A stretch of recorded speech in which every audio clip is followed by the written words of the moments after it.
Church begins when God calls individuals to band together in faith to worship and serve in community with each other. Such was the case in 1964 when a small group of persons sensed the call of God to establish a new church work in the growing northwestern corner of Chesterfield County. Begun as a mission and organized as a chapel, in 1967 Huguenot Road Baptist Church was constituted as a church.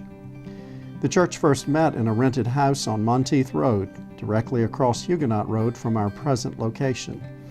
When the fledgling congregation outgrew that location, it moved to the Bon Air Elementary School, where it met until May of 1967, when it moved into the first unit where we are currently located.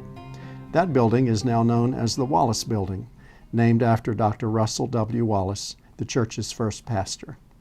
The deacons all signed a note saying that they would pay for the air conditioner if the church defaulted in any way. And Ed came home and said that the deacons had signed a note, and I said, well, darling, we have 2 kids in braces and eyeglasses, and we don't have 2 nickels to rub together. How are we going to do this? And he said, you need not worry about it. The Lord will take care of it. The note will never be called. We'll never have to pay a penny. And that was true. We didn't, the church came through with the money that we needed to get the air conditioners, and so the Lord did provide for us. In August of 1969, when Martha and I and our 2 children, Jeff and Beth, arrived and bought a home in Greenfield, there was a church here ready and willing to accept us as new members. This was the 4th time that we had moved in the 6 years that we'd been married, and it was the 4th church that we had belonged to. But there was something different about this church. It was so young. I was 28 years old, and everyone around me looked like they were between 30 and 40. In fact, if they were over 40, they looked old. But the church was full of young children. Huguenot Road's period of most rapid growth occurred in the late 1970s. The Family Life Center, where the gymnasium, preschool, and children's classrooms are located, was completed in 1978. Worship services were moved into that facility in the summer of 1980. With the completion of the sanctuary in 1986, the basic footprint of the church campus as it appears today was in place. As the 20th century gave way to the 21st century, the church undertook a major renovation of the first floor of the Wallace Building, converting its much-beloved chapel worship area into a multi-purpose space, a new office area, and a greatly expanded library media center. Each time the church has launched into an improvement or expansion of facilities has required faith and sacrifice, and each time the result has been the same. We've all said, "This is so much better. I wish we had done it sooner."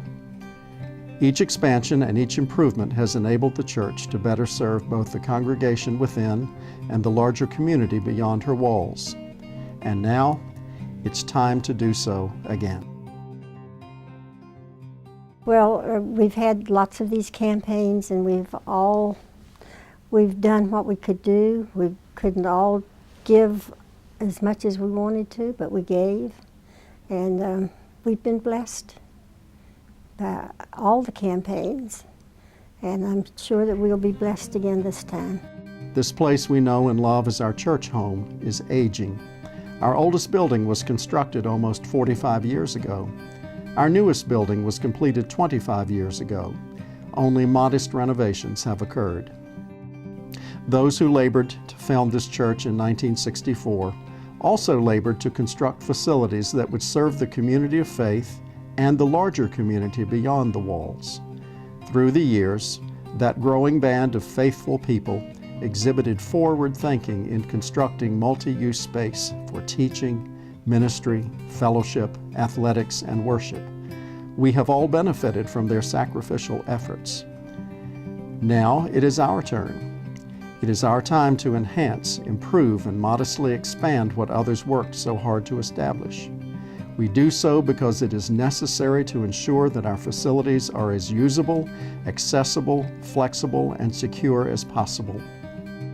The issues we face are of the most basic nature: narrow hallways, classroom walls in inconvenient places, too few and too small restrooms, second floors with no handicap access, office areas on 2 floors, separate buildings without secure connections between them, lack of space at entryways, and lack of space for adding Sunday school classes.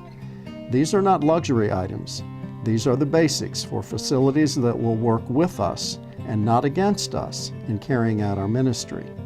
For years, this congregation has struggled to consistently grow its Sunday school attendance beyond 400, the functional education capacity of our buildings.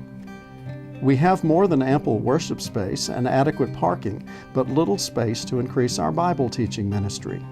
We tried 2 Sunday schools, but found that was not a good fit for this congregation. It is time to do what is necessary to make space available to move beyond that attendance barrier. This project addresses that need.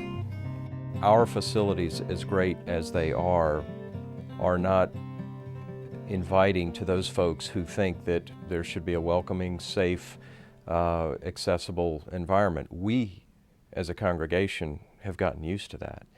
But those folks that I talk to sometimes choose not to enter our missionary family because they don't see it as having room for them.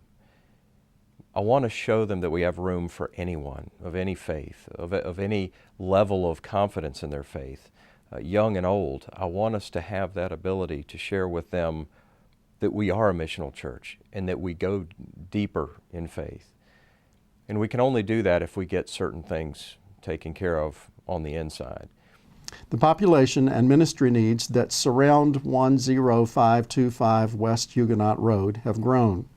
So must we, if we are to keep pace with the mission God has entrusted to us.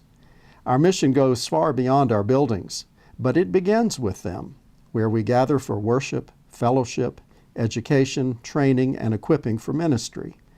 Indeed, our mission includes our buildings, for they serve, as they have since 1964, the community of faith and the community beyond the walls.